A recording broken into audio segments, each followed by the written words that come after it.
The False Promise. The message arrived on a Tuesday morning in 2087, crackling through humanity's most powerful deep space receivers like thunder from the void. Dr. Sarah Chen stood in the communications center of the International Space Observatory, watching data streams cascade across holographic displays while her heart hammered against her ribs. After decades of sending signals into the darkness, something had finally answered back. "This is unprecedented," whispered Dr. James Harrison, the facilities director, as he reviewed the transmission data. "The signal contains mathematical sequences, star charts, and what appears to be a universal translation protocol." Sarah adjusted her glasses and leaned closer to the main display. The message was complex beyond anything humanity had imagined possible. Embedded within the transmission were instructions for building a communication device that could facilitate real-time conversations across interstellar distances. More incredible still, the message indicated that its senders already knew about Earth and had been observing human development for years. President Elena Vasquez arrived at the observatory within hours, accompanied by Commander Marcus Reed, the head of Earth's newly formed Interstellar Defense Initiative. The commander was a tall man with steel-gray hair and eyes that seemed to miss nothing. His presence reminded everyone that first contact carried both promise and peril. "What exactly are we dealing with?" President Vasquez asked, her voice steady despite the magnitude of the moment. Sarah gestured to the holographic displays showing the decoded message. "They call themselves the Galactic Council.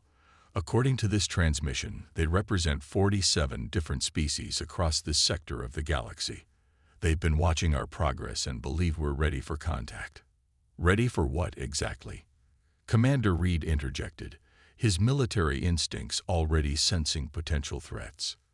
The answer came 3 days later, when humanity successfully constructed the communication device using the alien blueprints. The first live conversation with an extraterrestrial intelligence took place in a secure facility beneath the Swiss Alps, with representatives from every major nation present. The being that appeared on their screens was both familiar and utterly alien. Kethvar, as he introduced himself, possessed a vaguely humanoid form, but with elongated limbs, silvery skin, and large, dark eyes that seemed to hold ancient wisdom. His voice, translated through the alien device, carried a musical quality that was somehow both soothing and commanding. "Greetings, people of Earth," Kethvar said, his image flickering slightly due to the vast distance the signal traveled. "We are the Galactic Council, guardians of peace and prosperity in this region of space. Your species has achieved a significant milestone by constructing our communication device. This demonstrates that humanity possesses the intellectual capacity necessary for cosmic citizenship."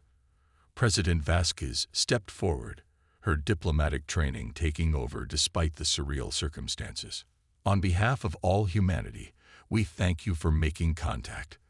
We're honored by your attention and eager to learn about our place in the galaxy." Kethvar's expression seemed pleased, though reading alien emotions proved challenging. "Your eagerness is commendable. The Council has observed humanity's rapid technological advancement and your species' unique problem-solving abilities. We believe you would make valuable contributors to our galactic community." Over the following weeks, daily communications with the Council revealed a galaxy far more organized and civilized than humanity had imagined. The Council described a vast network of species working together, sharing knowledge and resources, maintaining peace across thousands of worlds. They painted a picture of post-scarcity societies where disease, hunger, and war had been eliminated through cooperation and advanced technology. "The Council offers humanity junior membership," Kethvar explained during one session. "This would provide your species with protection from hostile forces, access to medical technologies that could eliminate most diseases, and energy systems that would end your dependence on fossil fuels." The offer seemed almost too good to be true, and Commander Reed wasn't the only one who felt uneasy about the arrangement. "What exactly would this membership require from us?" he asked during a private briefing with world leaders. Sarah had been studying every piece of information the Council shared, and she noticed gaps in their explanations. They're being vague about the specifics, she told the assembled leaders.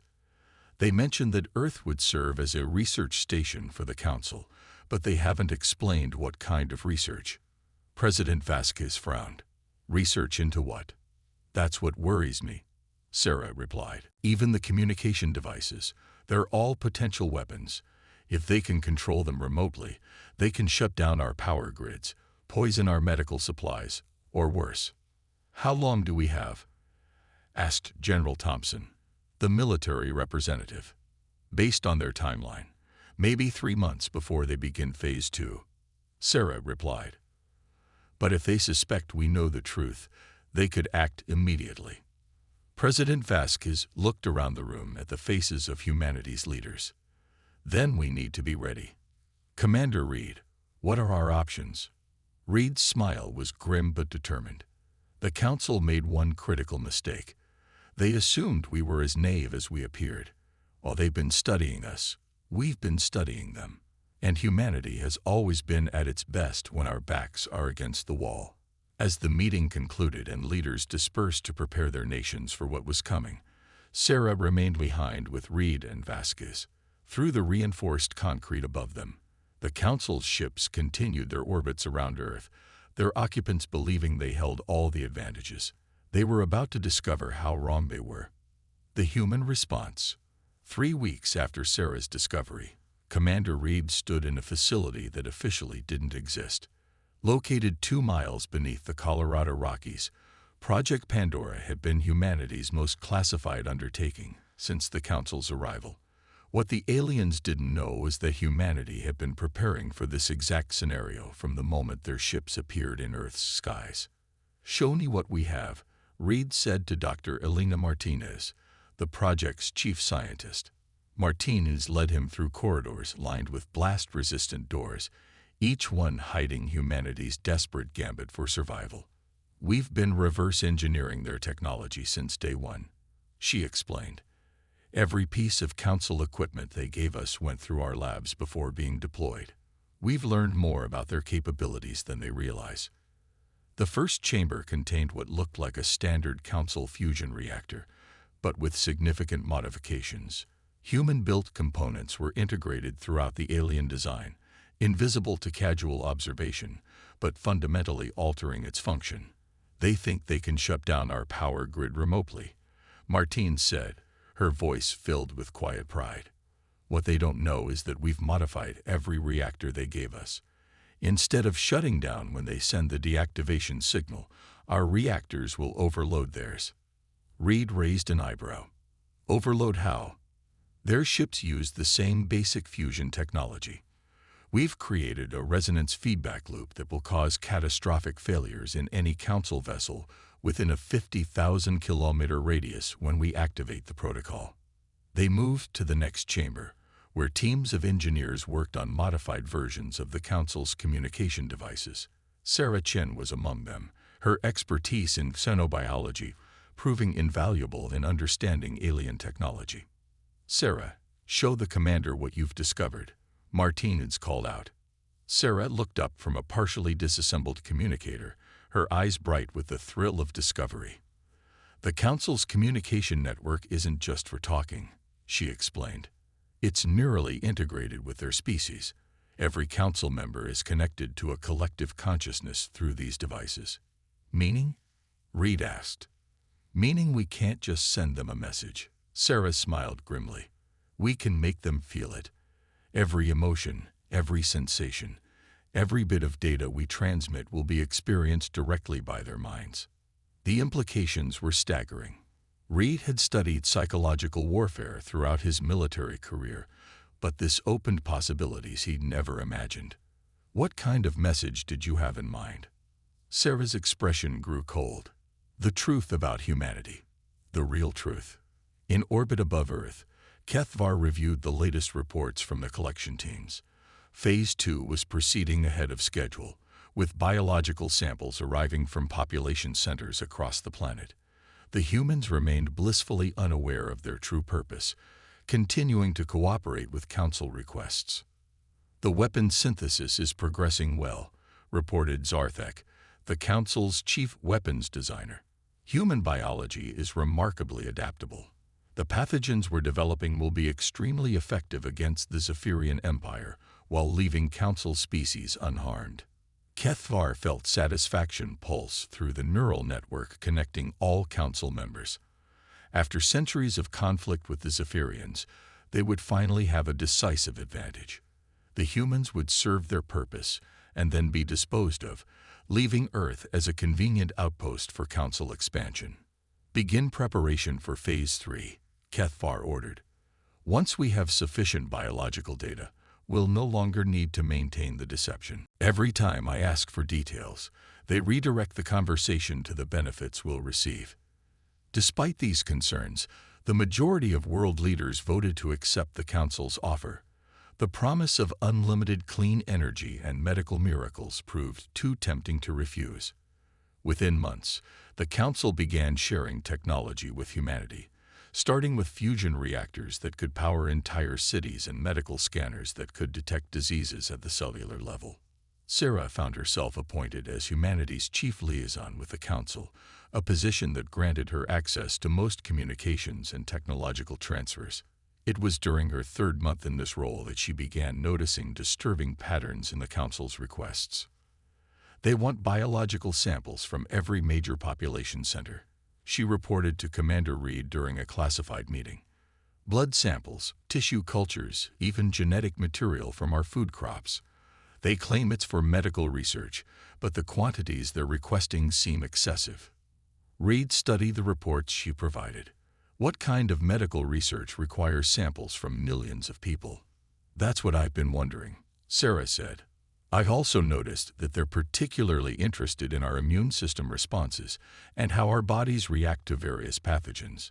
It's starting to feel less like medical research and more like biological warfare research, Reed finished grimly.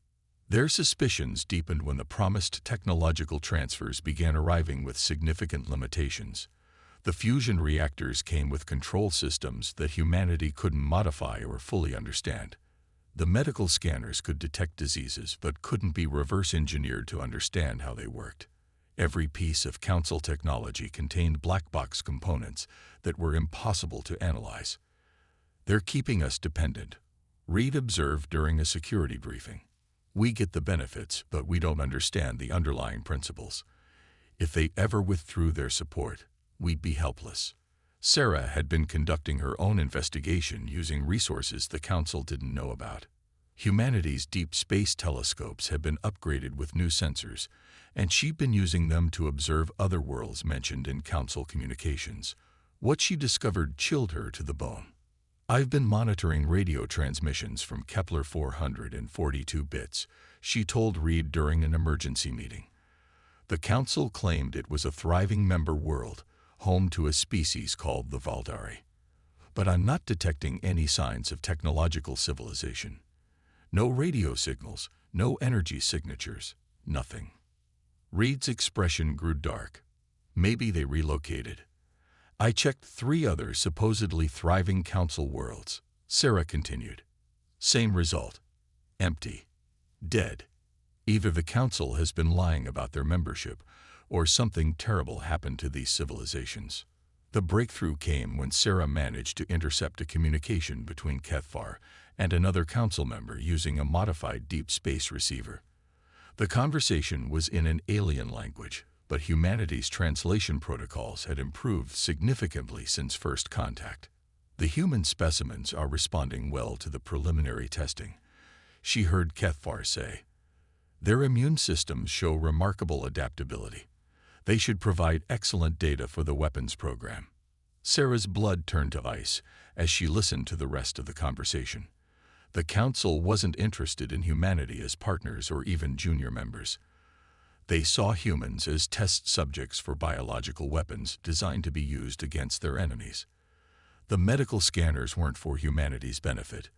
They were gathering data on human physiology to create more effective bioweapons. We need to accelerate the timeline, another alien voice said.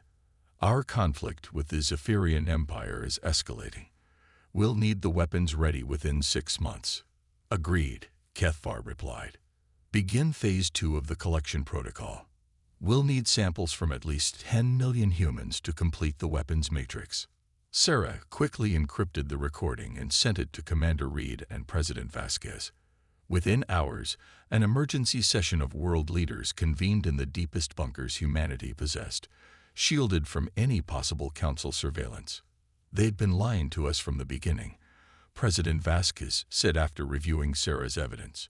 We're not potential partners. We're lab rats. Commander Reeves stood before a wall-mounted display showing deployment patterns of Council technology across Earth. It's worse than that. Look at where they've placed their equipment. Every major population center, every strategic location. They haven't just been studying us. They've been positioning themselves for complete control. Sarah felt sick as she realized the full scope of the deception. The fusion reactors, the medical centers. What Kethvar didn't notice was the subtle change in the quantum signatures of the communication devices scattered across Earth. Deep beneath the Colorado mountains, Sarah initiated the final sequence of humanity's response. All stations report ready, came voices from around the globe. Military commanders, scientists, and world leaders had coordinated the largest simultaneous operation in human history. President Vasquez's voice came through the secure channel from her bunker beneath Washington. This is it, people. Humanity's been underestimated before, but never like this. Show them what we're made of.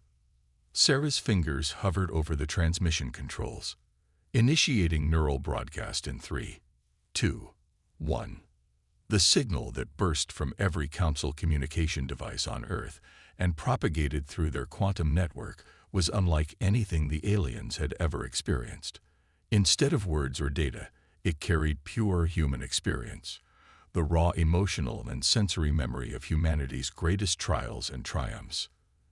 They felt the determination of soldiers storming the beaches of Normandy, the anguish of parents losing children to disease, the joy of scientific breakthroughs that saved millions of lives. They experienced the fury of humans fighting against impossible odds, the creativity that turned limitations into advantages, and the stubborn refusal to surrender that defined the species. But most importantly, they felt humanity's response to betrayal.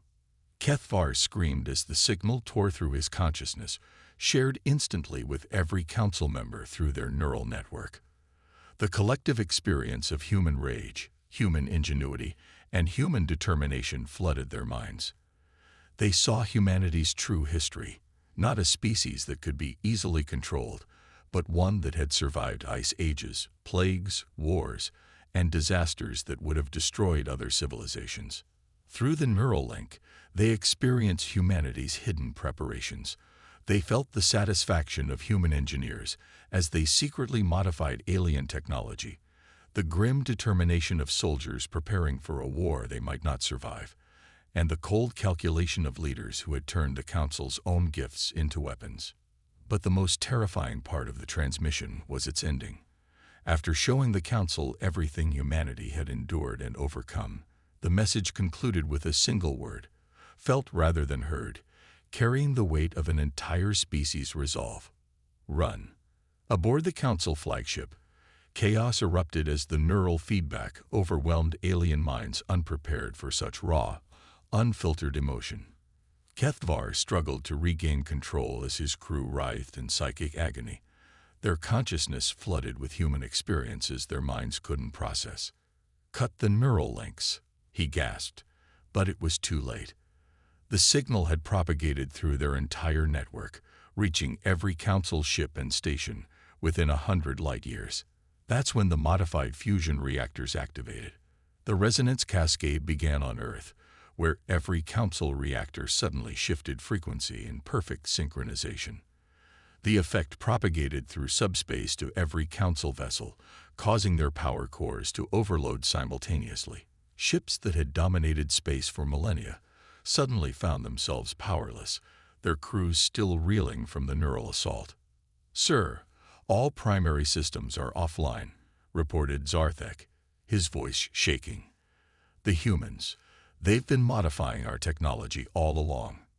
Through the viewports of his crippled flagship, Kethvar watched as Earth's surface lit up with new energy signatures. Hidden installations were coming online across the planet, revealing the true scope of humanity's preparations. Weapon systems based on modified Council technology emerged from underground bunkers, their targeting systems locking onto every alien vessel in the solar system. But the weapons didn't fire. Instead, a new transmission reached the Council fleet, this one in clear, simple language. "This is Commander Marcus Reed of the Human Defense Force," came the voice from Earth. "Your ships are disabled, your weapons are offline, and your neural network has been compromised. You came here expecting to find victims. Instead, you found something you should have anticipated." Kethvar managed to activate emergency communications. What do you want?" Reed's response came without hesitation. "Justice. You plan to use our people as test subjects for biological weapons. You betrayed our trust and threatened our species. But we're going to give you something your other victims never got." "What's that?" "A chance to learn from your mistake." The next phase of humanity's response unfolded with precision that spoke to months of careful planning. Instead of destroying the Council fleet, human ships launched from hidden bases across the solar system. These vessels, built using modified alien technology, surrounded the disabled Council ships. "You're going to return to your empire," Reed continued. "You're going to tell them exactly what happened here. You're going to explain that humanity isn't interested in being anyone's test subjects or junior partners. We're interested in being left alone." Sarah's voice joined the transmission. "We've uploaded something to your neural network. A complete record of this encounter, permanently integrated into your collective consciousness. Every Council member will know what happened here. They'll understand that Earth is protected not by superior technology, but by something much more dangerous." "And what's that?" Kethvar asked, though he already suspected the answer. "Human stubbornness," Reed replied. "Our refusal to give up, our tendency to turn every disadvantage into an advantage, and our complete inability to accept defeat gracefully. You wanted to study human biology for weapons research. Instead, you got an education in human psychology." As the disabled Council ships were pushed out of the solar system by human vessels, Kethvar found himself reviewing the permanent memory implanted in the neural network. It contained not just the technical details of humanity's response, but the emotional understanding of what they had faced. Humanity hadn't just defeated the Council through superior technology. They had won through something the aliens couldn't replicate or understand: the human capacity to find hope in hopeless situations, to innovate under pressure, and to unite in the face of existential threats. The message was clear. Earth was not a world to be conquered or controlled. It was a world to be avoided, respected, and left alone. As Kethvar's flagship limped away from Earth's solar system, he realized that the Council had encountered something unprecedented in their expansion across the galaxy. They had found a species that couldn't be intimidated, couldn't be deceived, and couldn't be defeated by conventional means. They had found humanity, and humanity had given them exactly one word of advice: run. The end.